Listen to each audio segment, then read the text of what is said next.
are still pending in Parliament and were not allowed to pass, to ensure a transparent government, to ensure judicial reforms, to ensure the Whistleblowers Protection Bill, the time-bound delivery and good services bill. All these bills will bring about a cleanup process in any government. And it is a system we have to deal with. You take out one government, you bring another, the system will still remain the same. If we have to, yes it will.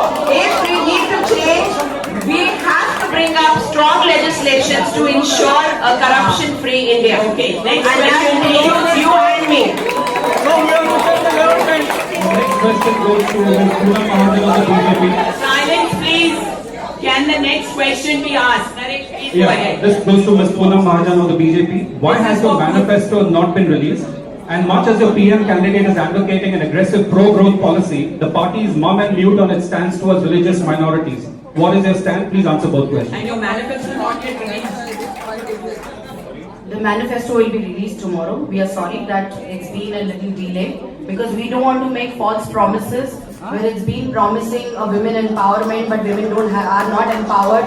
There's so many things have been just promised but only subsidies have been promised but it is not affecting the poor people and Mumbai has been suffering with that.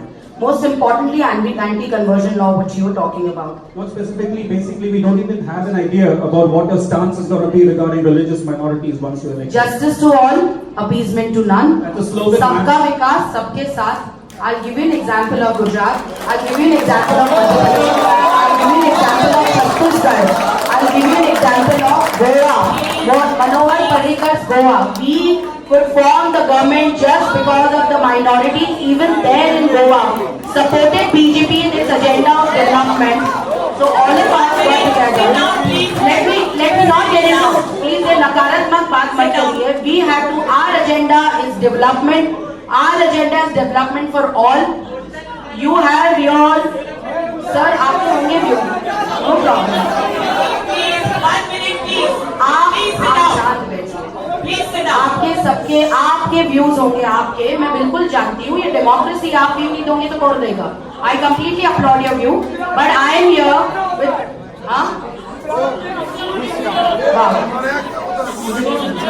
most importantly it's about development.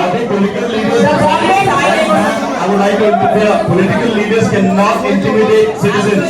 Please stop this. Mr. Ashish Shelar cannot intimidate personally. 1 minute. I'm sorry.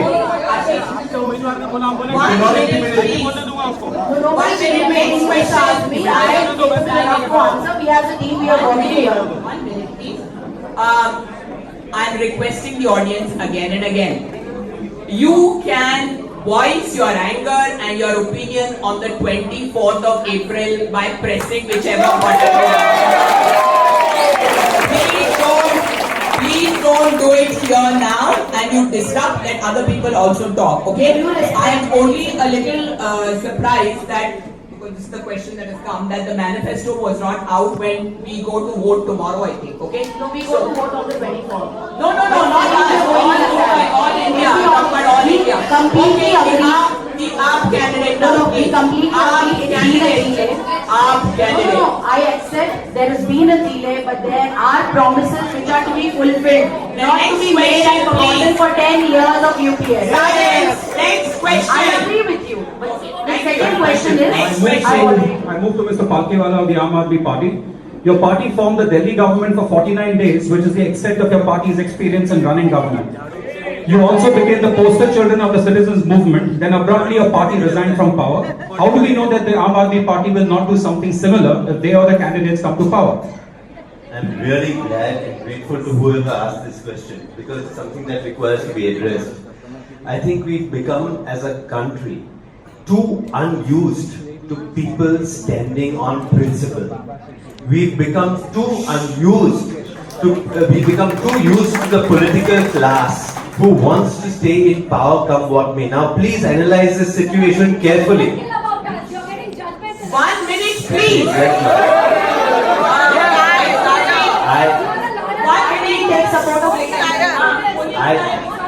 I include. I'll wait for you to finish. I'll wait for you to finish. We can either listen to the candidates or listen to the public out here. I'm very sorry, ma'am. Please let him talk. Listen, madam, you want to voice your anger. Press the button on the 24th. Please control yourself now. Please control yourself now. Yes, quiet, sir. Please quiet. I don't mind. No, I don't mind waiting for you to complete, but everybody's waiting, that's why I'm continuing. Otherwise, I happily have waited for you to say what you wanted to say. The point is that this government, we came to power, this 49-day government came to power on the plank of corruption because today we believe it is the biggest cancer which is gnawing into the bowels of the country. In 49 days, this government did what the previous governments had not done in 10 years. Please appreciate that. Please understand what has been done. That is point number one, which you must keep in mind. I can list it all out for you. I don't want to waste your time because we are well. The other thing, now, what happened? What happened? Why did we? I want to answer the question. What happened was, Very brief. I'll do it in 2, 3 or 4 sentences. When the Lokpal bill was introduced, it was opposed by both the other political parties because they couldn't stand it because different parties work on different bases. We work on a cleanliness basis, they may not.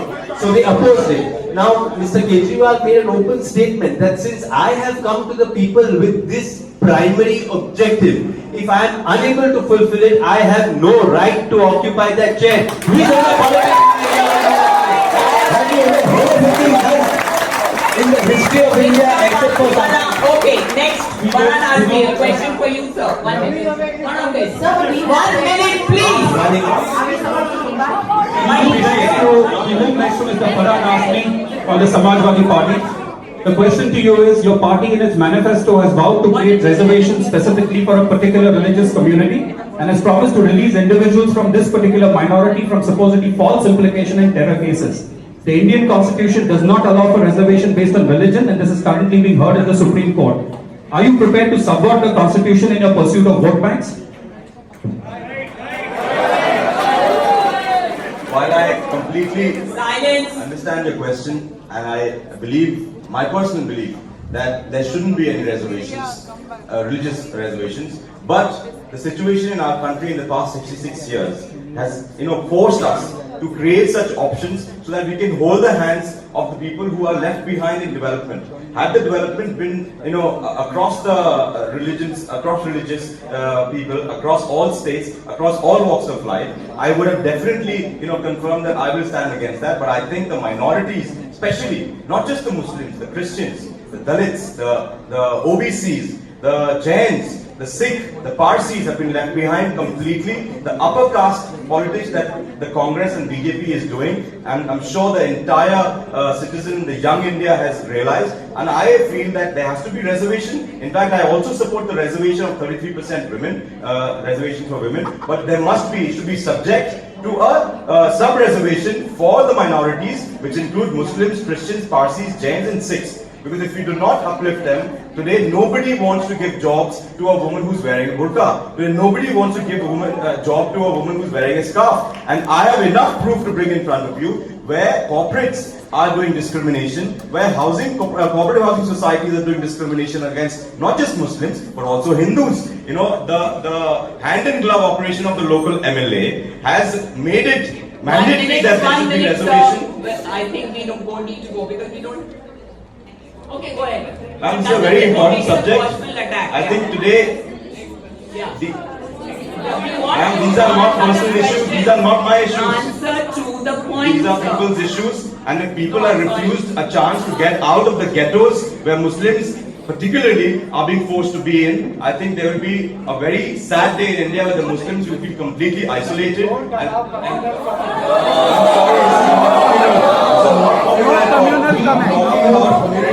the structure committee, justice structure committee report must be implemented. Why isn't the Congress? 1 minute, please, in the audience. Mr. Farhan Azmi, what the audience is asking is all minorities, not just one particular. All minorities, I'm saying, I'm the only person who has included all minorities. but has to be given a little extra importance. All right, In my please go, company, 1 minute. I run an hospitality One- company. we In go to my the next company, person. madam, I would like to complete this one minute. Yes, because I belong to the community and I know how they are suffering. Needing for change. I'm sorry. Manu, please, can we go to the next question, please? Please hold the sit hand down. and take them forward. I'm sorry. I will take their names. All right. Out of India. Please sit down. Next question. Next question. The next question is to our independent candidate, Ms. Verma. You have answered it to a certain extent. You have answered this question to a certain extent. We'd still like to ask you that. Sir, I support. Do you believe that independent candidates can really play a role at the Lok Sabha level? If yes, please give us a case study to convince us that's true. Why should we vote for you, ma'am? I'm glad you asked me that question. Let me start in Hindi. मैंने 4 लाइनें बनाई हैं because I believe manifestos to a large extent have lost their relevance because most manifestos are never implemented. आप 5-10 साल के बाद देखिए manifesto का 20% भी implement नहीं हुआ है. I have 4 lines which I will say in Hindi. I'm trying hard to be a politician, but I think before that, I wish to be a leader. Because when you elect a politician, you just elect somebody who will look at your constituency. But when you elect a leader, you elect somebody who will look after the next generation.